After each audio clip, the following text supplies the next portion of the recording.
امام الانبیاء جناب محمد صلی اللہ علیہ وسلم نے فرمایا قیامت والے دن اللہ ذوالجلال بڑے بڑے مجرموں کو سامنے لائیں گے. اللہ اکبر کبیرہ.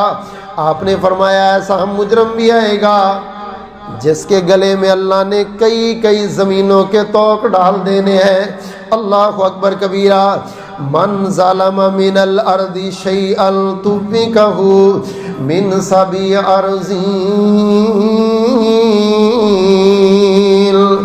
جس بندے نے ایک بلشت کسی کی زمین پہ قبضہ کر لیا، یہ پلاٹ میرا ہے اگلے کا پلاٹ ہے، اس کو کون سا پتہ چلنا، تھوڑا تھوڑا اینٹیں ادھر کرتے کرتے تھوڑا سا اس کا بھی حصہ لے لیا.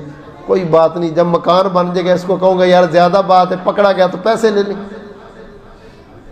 اے اللہ کے بندے جو تیری بنتی ہے بس اس پہ رہ. ہرس آگے بڑھتے ہی بڑھتے اس پڑوسی کو بھی تنگ کیا ہوا ہے، اس کو بھی تنگ کیا ہوا ہے، اس کو بھی تنگ کیا ہے. زمین ہے، نوکروں کو کہہ دیا ہے ایسا ایسا نا بننا، تھوڑا تھوڑا ادھر رکھتے جاؤ، ادھر رکھتے جاؤ. ساتھ والی زمین رستہ دینا ہے تو اس کی زمین میں سے، کھالا نکالنا ہے تو اس کی زمین میں سے.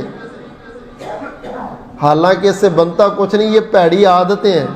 یہ بندے کو بن جائے نا تو ہر جگہ پہ بنتی رہتی، پھر بندہ چھوڑتا نہیں ہے. رسول رحمت صلی اللہ علیہ وسلم نے فرمایا 7 اگر ایک بلشت زمین کی قبضہ کیا نا تو اللہ 7 زمینیں، کیونکہ زمینوں کی 7 تہیں ہیں، تو اللہ 7 زمینوں کو توق بنا کے اس کے گلے میں قیامت والے دن ڈال کے کہے گا یہ ہے جس کی خاطر ٹھگی ٹھوری کر کے آیا تھا. یہیں پر جان نہیں چھوٹے گی بلکہ اس کو نیکیوں کی صورت میں اس کا بدلہ واپس چکانا پڑے.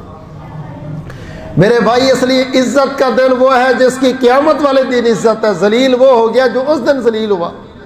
یہ دنیا کی عزت، دنیا کا وقار، دنیا کی ذلت کوئی چیز نہیں. اصل ذلیل وہ ہے جو اللہ کے سامنے ذلیل ہوا، اور عزت والا جو ہے جو وہاں عزت پا گیا. دعا کرو اللہ اس دن ہم سب کو باعزت ملاقات نصیب فرمائے اور اس دن کی ذلت خاری سے اللہ محفوظ فرمائے.